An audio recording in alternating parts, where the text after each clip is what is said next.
What's going on, everybody? Carlos here. Today I want to talk to you guys about the importance of kettlebell dead start and stop movements and the reason why I like to incorporate them in my kettlebell training. So one of the movements that I'm going to go over today is the kettlebell swing. However, it's going to begin at a dead start position every single rep. So what that means is the kettlebell is going to lose momentum and then it's going to gain momentum again.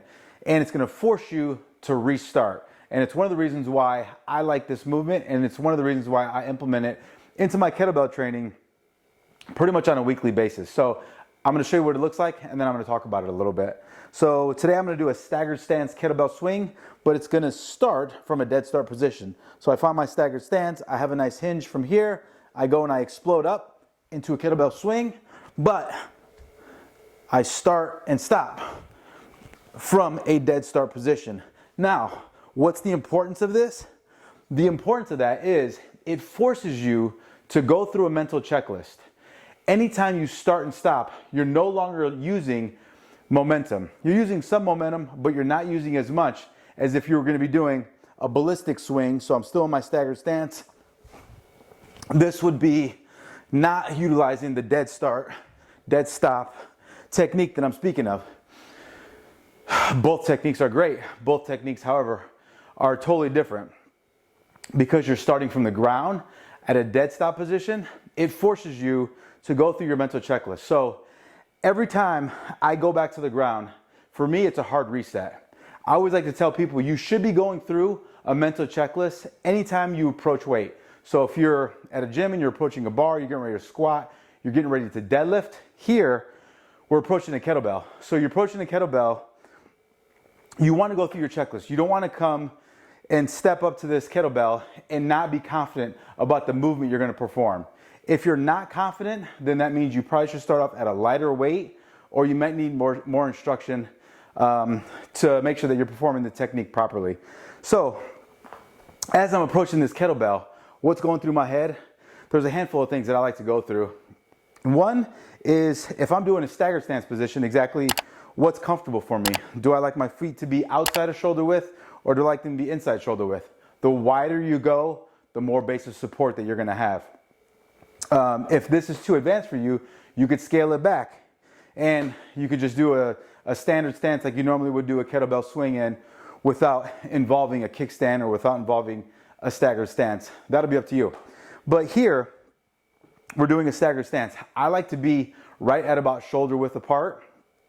From here, I drop my foot back. As I drop it back, I am putting weight on this back foot. It's not just there, not giving me any type of support. I do find support and I do find balance in this staggered stance position. From here, I find my hip hinge. I grab the kettlebell. As I grab this kettlebell, I tip it toward me, and then from here, lats turn on, right? So now you're getting into that shoulder pack position. Lats are on.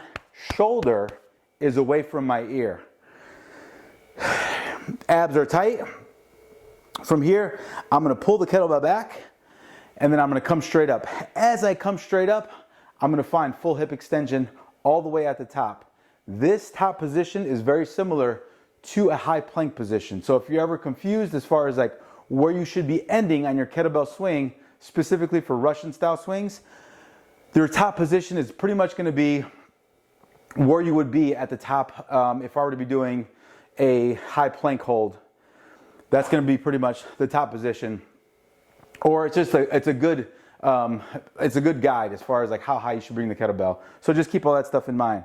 So I'm going through my checklist in my head after every single rep. So as I dead start stop, I come back, and now here I reset. I go through my checklist. I come back up for my swing. I go through my checklist. Are my feet pointed straight ahead? Do I have good crown to coccyx alignment? That means does the top of my head align with my tailbone? Are my abs on? As I come up, am I coming up to full extension? Am I contracting my abs, bringing my belly button in? Am I coming up to that high plank position? Do I have any power leakages? So do I have any bends in my elbows that are unnecessary?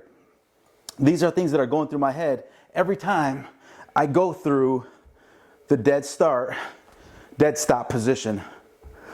I reset every single time. So It's one of the reasons why I appreciate the dead start, dead stop kettlebell movements, is because it forces you to focus on technique. You can never rep the basics. Too much. And because of that, sometimes the more advanced we get in some of these movements, the more we forget about some of the basic fundamentals that got us there and also that keep us injury free. So a couple things that I wanted to share with you guys. Some of the movements I did this morning in our workout, I got a lot of good feedback on and a lot of good messages on my Instagram. So I just kind of wanted to go into it a little bit more. The movement that went over this morning, it was a staggered stance, kettlebell, swing to clean to thruster. But it was a dead start and dead stop position after every rep. For today's workout, we did 30 seconds on, 30 seconds off, times 18 rounds. Give it a shot. Let me know what you think. If you guys have any questions, leave them in the comments. I'm always happy to help. Follow me on Instagram if you want to know more or see some more kettlebell techniques or some more videos. I'm always here to help. Let me know if you guys have any questions. Hopefully that stuff helped you guys. I'm a little out of breath. I don't know. That's it, guys. Hopefully everyone has a good day. I'll see you later.